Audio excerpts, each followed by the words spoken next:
सुनहरे हंस की कहानी। बहुत पुराने दिनों की बात है। एक झील में एक हंस रहता था। वह हंस विशेष था। उसके सुंदर सुनहरे पंख थे।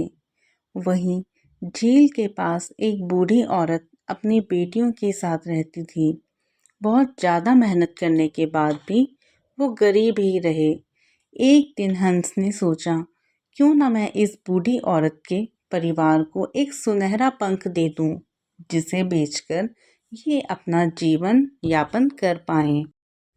हंस ने ऐसा ही किया और अगले दिन बुढ़िया के पास जा पहुंचा।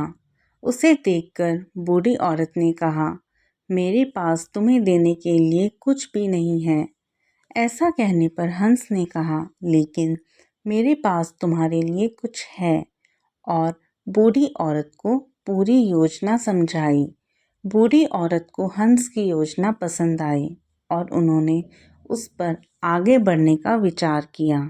अगले दिन बुढ़िया और उसकी बेटियां सोने का पंख बेचने के लिए बाजार गईं और उस दिन वे हाथ में पर्याप्त धन लेकर खुश होकर वापस आए। हंस दिन दिन बुढ़िया और उसकी बेटियों की मदद करता रहता। बेटियां हंस के साथ खेलना पसंद करती थीं और बरसात और ठंड के दिनों में उसकी देखभाल करती थी।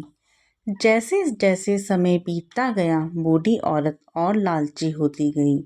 उसने अपनी बेटियों से कहा, एक पंख से कुछ नहीं होता, हमें अधिक पंख चाहिए। इसलिए कल जब हंस आए तो उसके सारे पंख तोड़ लेना।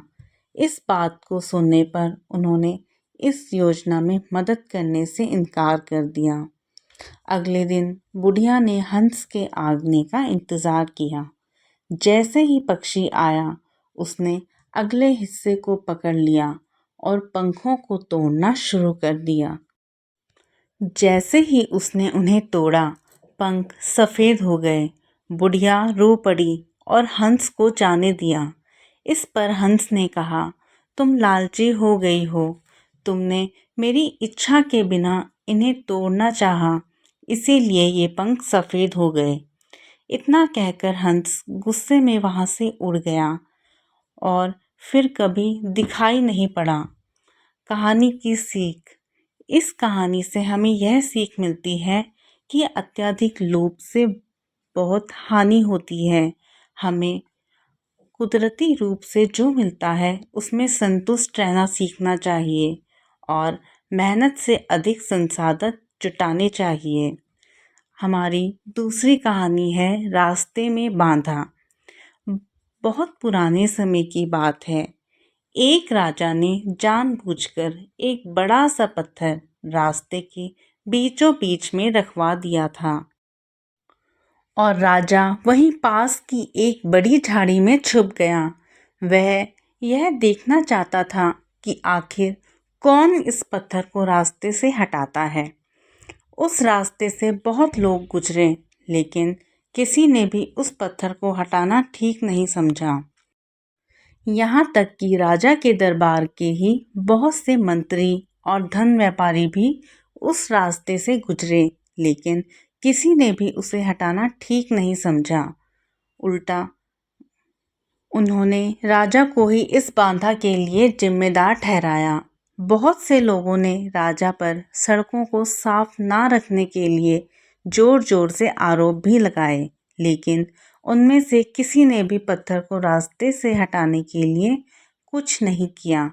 तभी एक किसान सब्जियों की टोकरी लेकर रास्ते से गुजरा। पत्थर के पास पहुंचने पर किसान ने अपनी टोकरी नीचे रखी और पत्थर को सड़क से बाहर धकेलने का प्रयास किया। काफ़ी मशक्क़त के बाद आखिरकार उसे सफलता मिली। जब किसान अपनी सब्जियां लेने वापस गया तो उसने देखा कि सड़क पर एक पर्स पड़ा हुआ था जहां पत्थर पड़ा था। पर्स में कई सोने के सिक्के और राजा का एक नोट था, जिसमें बताया गया था कि सोना उस व्यक्ति के लिए था जिसने सड़क से पत्थर को हटाया था। इस कहानी से हमें यह सीख मिलती है कि जीवन में आने वाली हर बाधा हमें नए अवसर देती है। इसीलिए बाधाओं को कोसने के बजाय उनसे निपटने के लिए हमेशा हमें तैयार रहना चाहिए। दोस्तों, अगर आपको ये कहानी अच्छी लगी हो तो चैनल को सब्सक्राइब और वीडियो को एक लाइक ज़रूर करें। धन्यवाद।